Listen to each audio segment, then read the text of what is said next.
matapos ang attitude ni Willie Revillame sa pamimigay ng jacket.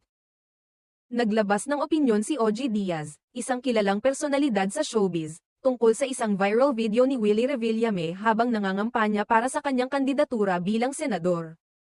Sa naturang video, makikita si Willie na namimigay ng mga jacket sa mga tao, isang bagay na matagal na niyang ginagawa sa kanyang mga palabas sa telebisyon gaya ng Wawawin at Will to Win. Kahit noong hindi pa siya tumatakbo sa politika. Ibinahagi ni OG sa kanyang social media ang isang post ng netizen na nagpapakita ng video ni Willie. Ayon sa caption ng nasabing post, tila hindi bukal sa kalooban ni Willie ang kanyang ginagawa. May mga linya pa sa video na nagsasabing tila napipilitan lang siya sa pamimigay ng jacket, at hindi raw niya gusto ang ginagawa niya. Sa naturang video, mapapansin na may kausap si Willie sa isang tao sa gitna ng pamimigay niya ng jacket. Ayon sa ilang nakapanood, tila sinasaway niya ang taong iyon o may